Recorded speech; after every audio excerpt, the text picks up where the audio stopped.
Greetings. Hi, I'm Pat, and I got something rare in my comment section recently, and it was a request for a build, and I'm not silly enough to turn down the idea of content. Sent by Boozer5, it reads, Patinator, can you maybe make a tanky Thorns build with a similar build as Frenzy as its main damage dealer?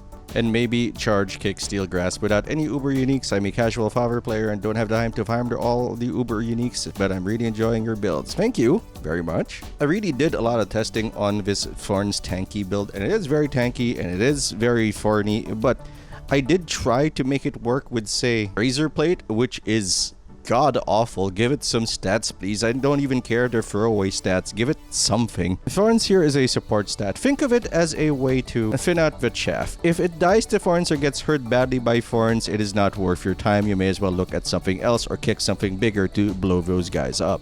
But I digress. Let's talk about the build. The tanky Thorns build with Ancient's Oath and Steel Grasp. Let's start with Frenzy, our main damage dealer. It hits very fast, it hits very hard, and gives us 40% damage reduction because we can get 5 stacks of Frenzy and we gain 8% damage reduction for each stack of Frenzy we currently have. So we got great single target damage as well as damage reduction out of that. So time for Thorns. Our main Thorn sources are... Okay, I'm not opening up Diablo again because I forgot to extract the image, but we're running Outburst and Strategic Challenging Shout, and these are our primary, if not only, sources of Thorns. And since we're looking to have a lot of maximum life anyway, Strategic Challenging Shout actually gives us a significant amount. With these two, we actually have around 7,000 to 9,000 Thorns at any given moment. And if you want to get a little greedier, yes, Razorplate is totally usable at NM100. You'll just have to be a little bit more careful, which, I don't know, feels really against the spirit of Thorns, but whatever. So 9,000 is not a lot, it's not anything. But there are two things that make it a lot more worth it. One is the Needle Flare Bonebreaker. Thorns damage dealt has an 80% chance to deal damage to all enemies around you, which is good for clearing the chaff, such as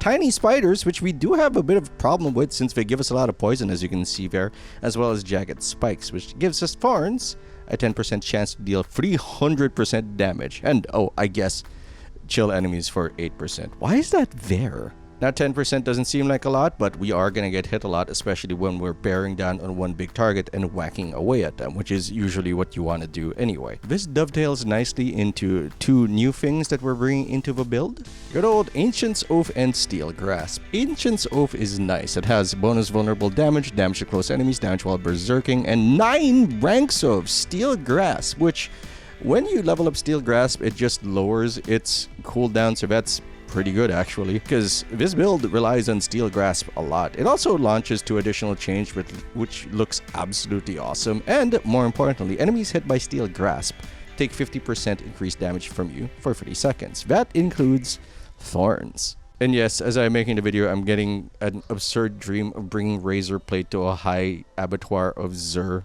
level, but that's for another day. Steel Grasp. Let's talk about Steel Grasp. Steel Grasp pulls things to you, damages them, makes things vulnerable for 30 seconds, and can give you berserking, so there's a lot of good things Steel Grasp can do for us. Clumping them up nicely means that they are in prime range for our kick, and if our kick is on cooldown or we don't have a lot of fury on the board, we can instead rely on Thorns, because some of them are going to hit us, and when they hit us, there's a chance that it might explode. A pretty high chance, a 4 in 5 chance at a max roll Needle Flare. And when we explode, there's a 10% chance of them taking 300% damage, or at the very least 50% more damage. On a side note, there is a spender version of this Fury build, Kick is the spender, that does use Wrath of the Berserker's second note, which gives you 100% extra damage. And I will make a build on that, and rather a video or an update video at least on that, because that's an entirely different build with entirely different Vampiric Powers and so forth. Also lacks some of the ease of play of this, but whatever. The point is, we're here. I digress. I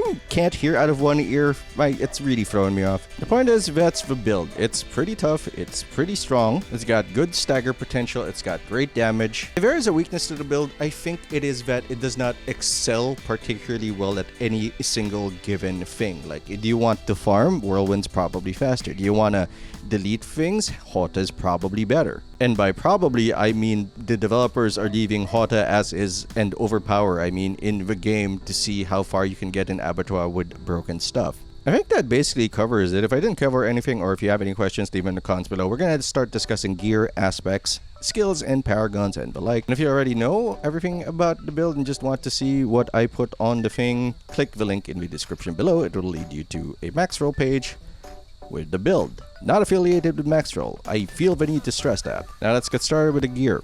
Honestly, I am of two minds of Tuskhelm of Judith the Mighty, even though it is, Tuskhelm my beloved, but still, it has something unique to unique helmets, which is the ability to increase your damage. When you gain Berserking while already Berserk, you have up to a 60% chance to become more enraged, granting 15% extra damage to Fury per second and 10% cooldown reduction. It also boasts extra Fury, which can help with our Ramalama Ding Dong, as well as ranks in aggressive resistance, which increases your damage reduction by 4% per rank while you are Berserking, which is neat. And I put that on screen with our chest armor of Might aspect, because if you want to run Razorplate, and this is what I did when I ran Razorplate, is that you put Razorplate on your chest and you put the aspect of Might on your helm. Bingo bongo, you have a Razorplate build. If helmets could roll damage reduction, I would totally be in on it. But the fact is, we lose a lot of damage reduction when we're running a chest piece. So, oh my god, send help. For our gloves, I am running Berserk Ripping aspect, which allows us to bleed people while we are berserking. This is important as it allows us to use a different weapon mastery. On our pants, we are running Disobedience. Ranks in Kick are optional. For our cute little feetsies, we are running the Boots of Anemia. If you want extra damage, a bit of control, or some quote-unquote a synergy with Jagged Spikes, you can also run Penitent Greaves. I just particularly like this because it gives us extra stun. And while we do have Thorns to handle small fry, stunning a big target is still pretty valuable, especially as some of those big targets can hit really hard or stun you back. And we only have one way of escaping stuns here, and it's our dash. For our two-hander, I am running Needle Flare to help clear out the chaff. My roll is terrible, but at 80%, it's basically a guarantee to start hurting things around you for fun. For our weapons, I have gotten over my stroke and decided, hey, I have a level 925 Ancestral Legendary Mace lying around. I should probably use that over the sword so that we can get benefits out of Mace synergy, allowing us to deal extra damage to stunned enemies. I also put on Edge Masters on our weapon, and the other weapon is going to be Ramalama Ding Dong's Magnum Opus. His big thing was adding sockets. I'm going to make fun of him. Anyway, since we're not using our Fury for anything other than our kicks, when we are not kicking, we are dealing extra damage with the Magnum Opus because of how it works. Steals using this weapon deal 0.4 increased damage per point of Fury you have. So with 170 Fury, which I believe is what I have, that's an extra 68% damage, which is sad because I could have gotten it to 69. Wait, that's not true. It's a 0.4 multiplier. I could have never gotten it to 69. For our rings, we are running the aspect of Brawler, or the Brawler's aspect, as well as the aspect of the Bold Chieftain, the second one to keep our cooldowns down, for our shouts anyway. And we are run so that we blow things up with our kick. Blowing things up with kick is not only satisfying, it combos very well with our Steel Grasps. You pull them in and you kick them into the next dimension. And if you don't kill them, a whack from Frenzy or your Thorns will finish off the job. Last but not least is Battle Trance, which gives us our extra 2 stacks of Frenzy, increased attack speed for other things, which is nice for your pulls, as well as several good things like damage reduction, cooldown reduction. I mentioned it a bunch, but I haven't said what it is. For our expertise, we're using Two-Handed Axe expertise for the extra damage against vulnerable enemies. First off, Jagged Spikes, 10% chance to deal 300% Thorns damage, and again, I cannot stress, 10% doesn't seem like a lot, but you're gonna get hit a lot. Resilience, by the way, is here to help us because we get hit a lot, or at least get whacked anyway. It gives us even more damage reduction for each 2% of life missing. Look at it this way, for 50% of your life missing, you have 25% extra damage reduction. That ain't nothing. And of course, we are running Metamorphosis as our only escape. I use it very brazenly, but because I have boots that reduce our attack cooldown, so I'm almost always able to escape, but you might want to use it more defensively than I do. We are also running Ravenous as well as Moonrise, two things you cannot go without if you are running a basic attack build and an attack speed build. More importantly, it's of note that I'm not running Prey on the Weak, nor am I running a Cursed Touch because we are running Steel Grasp. Steel Grasp solves the vulnerability problem for us, and the cooldown is low enough that I can have it up whenever I want against a boss. Although if you want to squeeze a Cursed Touch in there, I will totally understand, because if you want even more clearing power, a Cursed Touch is the way to go.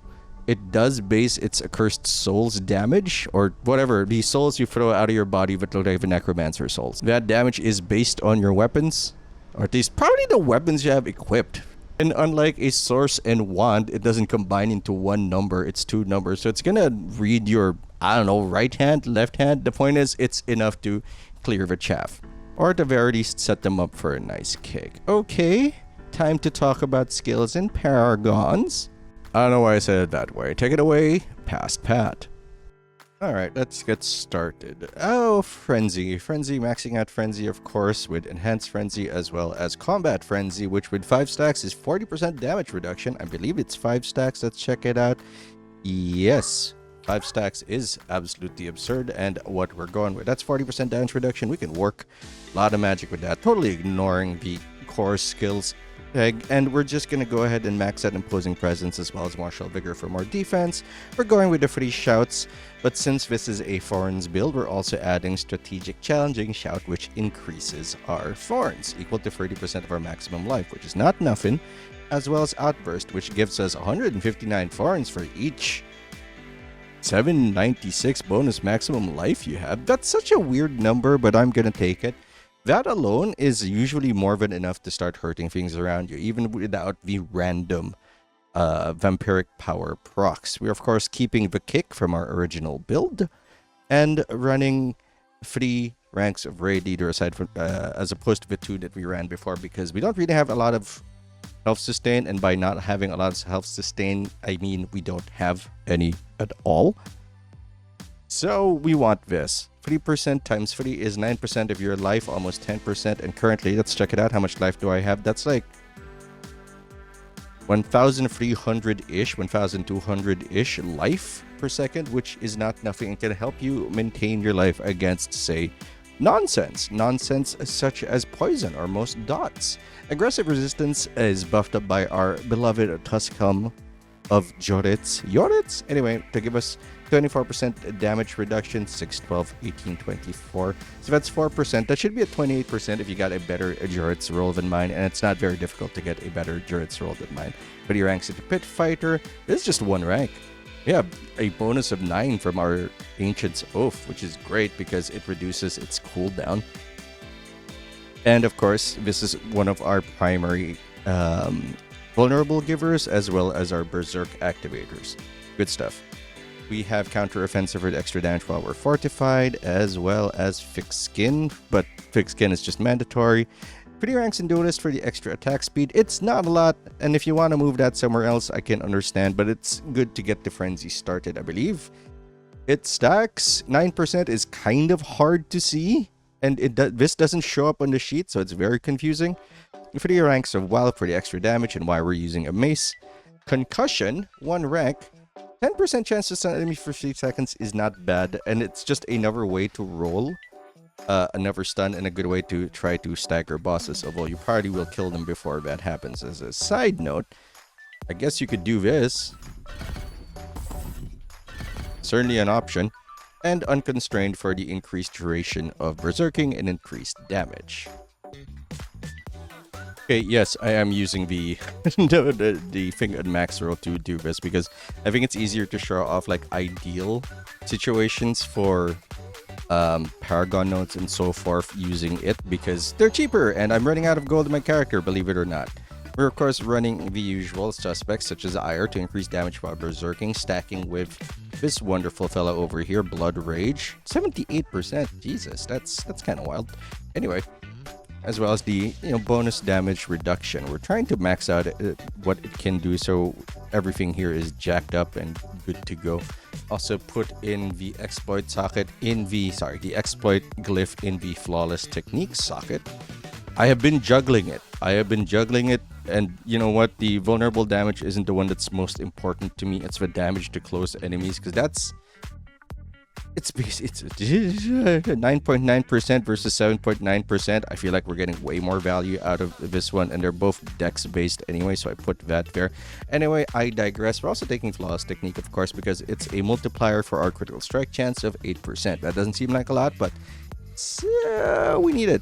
Or at least my build needs it, or at least my character currently very much needs it.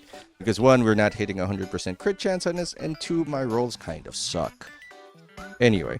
We also took, yes, of course, Territorial for the increased damage reduction against close enemies, and we're going to be close to enemies a lot. And we also took Carnage for the extra attack speed. I believe that stacks. Again, 16%, not easy to see, but it's nice to have the idea that we can start off our Frenzy stacks or Frenzy attack speed faster. That is work, because we took out the basic attacks increased speed, and I didn't really notice a huge difference. Weirdly enough. Anyway, we also brought along Warbringer for the extra fortify, especially in boss fights when we're gonna spend a lot of time in them sometimes. And when you kick, you basically you get what? Twice that. 30% of your maximum life is fortified, so you almost always have it active. And then there's Wrath for the extra critical strike damage, as well as Undaunted for, guess what? Damage reduction. Also, the damage while fortified. The multiplier for this isn't great, 7.9. This is the best one we got at 9.9. The good news is it only hurts things that are nearby, and most things will be near to us. And of course, Blood Rage. You might want to rearrange this a little bit to get Blood Rage earlier, depending on what you want to do with the build. This was just the most convenient one for me. Anyway, back to you, Editor Pat. Oh my god, I think we actually did a short one. Thanks for watching. Hope you enjoyed it. If you did, like, comment, subscribe, ring that bell, do all those nice things and more. It will help me out a lot. Hopefully, Boozer9, this was what you were looking for. If not, well, I have another Frenzy build that's coming in like 2 weeks. And I say 2 weeks because I don't want to overload the Frenzy train. It's the thing I mentioned at some point in this video at the start. Anyway, I guess if you have any build requests for Sorc, Necromancer, or Barbarian, I can do those. I'm still leveling up my Rogue because, Jesus. I think any build on Rogue right now is overshadowed by the bug. And Druid is... Druid traumatized me with its leveling. Anyway, I digress. Do all those nice things more. I am Patinator. I will see you later.